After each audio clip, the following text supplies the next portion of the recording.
तो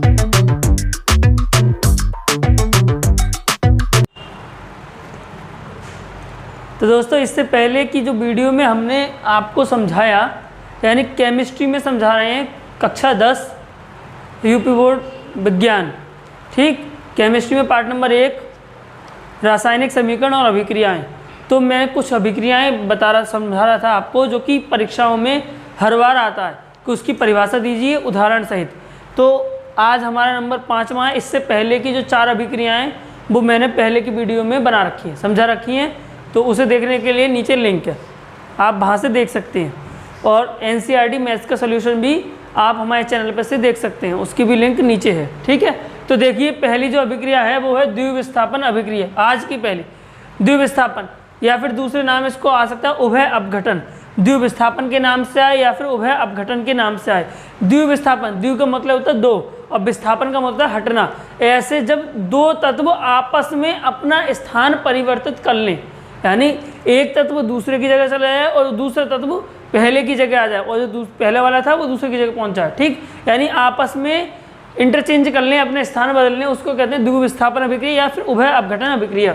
जैसे AgNO3 यानी सिल्वर नाइट्रेट सोडियम क्लोराइड के साथ मिलता है, तो जो सिल्वर था वो क्लोराइड के साथ मिलकर सिल्वर क्लोराइड बना लेगा, और जो सोडियम था वो नाइट्रेट के साथ मिलकर सोडियम नाइट्रेट बना लेगा, ठीक। तो ऐसी अभिक्रिया को हम द्विविस्थापन अभिक्रिया कहेंगे। तो इसमें लिखेंगे ऐसी अभिक्रिया, यानी वे अभिक्रियाएं आयन या फिर घटक आपस में अपना स्थान बदल लेती हैं, उसको कौन सी अभिक्रिया कहते हैं? द्विविस्थापन अभिक्रिया कहते हैं। अगली देखें, अगली है ऊष्माक्षेपी अभिक्रिया। ऊष्माक्षेपी, क्षेपी का मतलब क्या होता है? क्षेपी का मतलब निकालना, ठीक। तो ऊष्माक्षेपी यानी ऐसी अभिक्रियाएं जिनमें, यानी जिनको संपन्न होने के बाद ऊष्मा निकलती है, ठीक है। ऊष्मा जो अभिक्रिया छोड़ती हैं उसको हम ऊष्माक्षेपी अभिक्रिया कहते हैं। जैसे हाइड्रोजन, हाइड्रोजन ये भी गैस है और ऑक्सीजन ये भी गैस है। तो हाइड्रोजन ऑक्सीजन से मिली तो इसे लिक्विड बनाया, यानी जल बनाया, ठीक है। हाइड्रोजन ऑक्सीजन से मिला तो इसे जल बनाया, और जल के साथ साथ 136.8 किलो कैलोरी ऊष्मा इसने निकाल दी, ठीक है।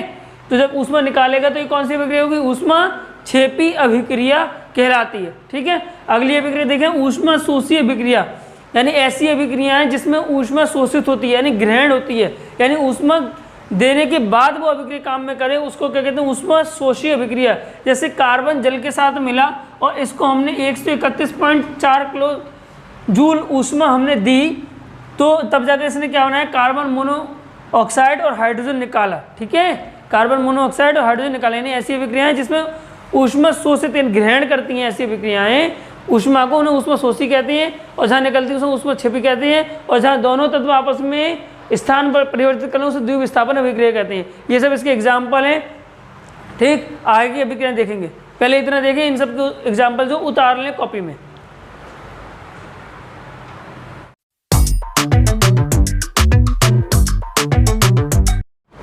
ध्यान देंगे।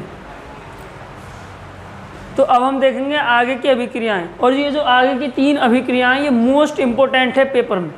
बहुत बार पेपर में ये आ जाती हैं, अपचयन, उपचयन या फिर रिडॉक्स अभिक्रिया। जहाँ तक ये वाली अभिक्रिया रिडॉक्स अभिक्रिया है ये बहुत इंपॉर्टेंट है। तो स्टार्टिंग से पहले देखते हैं, पहली है उपचयन अभिक्रिया। उपचयन अभिक्रिया वह अभिक्रिया होती है जिसमें ऑक्सीजन जुड़ता है, ऑक्सीजन जुड़ता है, या फिर हम आगे चल के उसको पढ़ते हैं कि या फिर हाइड्रोजन निकलता है। ऑक्सीजन जुड़े या फिर हाइड्रोजन निकले, उसको कहते हैं हम उपचयन अभिक्रिया। तो एक इजी सा एग्जाम्पल, ताकि आप बोर्ड परीक्षा तक उसे याद रख सकें, यानी कॉपर 2Cu के साथ जब ऑक्सीजन जुड़ा, ऑक्सीजन मिला तो कॉपर ऑक्साइड बन गया, यानी इसमें क्या हो रहा है? ऑक्सीजन की वृद्धि हो गई, ऑक्सीजन जुड़ गया। जब ऑक्सीजन जुड़ गया तो इसे क्या कहेंगे? उपचयन अभिक्रिया कहेंगे। कौन सी अभिक्रिया? उपचयन अभिक्रिया। अपचयन अभिक्रिया देखें, अपचयन अभिक्रिया वह अभिक्रिया होती है जिसमें हाइड्रोजन जुड़ता है, हाइड्रोजन जुड़ता है या फिर ऑक्सीजन निकलता है। तो देखें एग्जाम्पल के तहत जो आपको याद रहे, हाइड्रोजन सल्फाइड यानी H2S जब ब्रोमीन से मिलता है तो ये ब्रोमीन के साथ हाइड्रोजन जुड़ गया। जब ब्रोमीन के साथ हाइड्रोजन जुड़ा तो ये 2HBr बन गया, हाइड्रोजन ब्रोमाइड बन गया। कहें तो Br का क्या हो गया? ब्रोमीन का क्या हो गया? अपचयन हो गया, ठीक है, अपचयन हो गया। तो इसको क्या कहेंगे? अपचयन अभिक्रिया कहेंगे, ठीक है। अगली अभिक्रिया देखें, रिडॉक्स अभिक्रिया, जो कि परीक्षा के लिए मोस्ट इंपोर्टेंट है, ठीक। रिडॉक्स अभिक्रिया ऐसी अभिक्रिया जिसमें अपचयन और उपचयन दोनों क्रियाएं एक साथ हों, यानी दोनों अभिक्रियाएं हो, अपचयन भी हो उसमें और उपचयन भी हो, ऐसी अभिक्रिया में रिडॉक्स अभिक्रिया कहते हैं। ठीक है, जैसे कॉपर ऑक्साइड हाइड्रोजन से मिलता है, तो देखो ये जो कॉपर ऑक्साइड है इसने क्या करा, ऑक्सीजन को निकाल दिया। जब मैंने क्या बोला भाई, अभी आपको बोला था ऑक्सीजन को निकाले या फिर हाइड्रोजन को जोड़े तो उसका अपचयन होता है, तो इसका अपचयन हो गया और जो हाइड्रोजन था इसके साथ ऑक्सीजन जुड़ गया।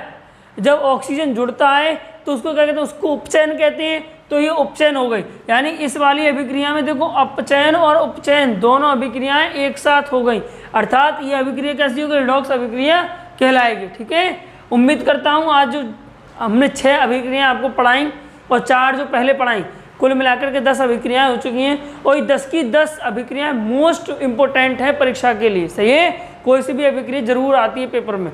ठीक, तो अगर वीडियो अच्छी लगी हो तो लाइक करें और आगे हर चैप्टर को मैं समझाऊंगा, फिजिक्स का हो या केमिस्ट्री का हो या मैथ का हो। ठीक है, हर चैप्टर को मैं यहाँ पे आपको समझाऊंगा, इसलिए हमारे चैनल पर बने रहें। यदि चैनल पर नए हो तो चैनल को सब्सक्राइब कर लें और बेल आइकन ज़रूर दबा दें ताकि हमारे सभी वीडियो के नोटिफिकेशन आप तक प्राप्त हों।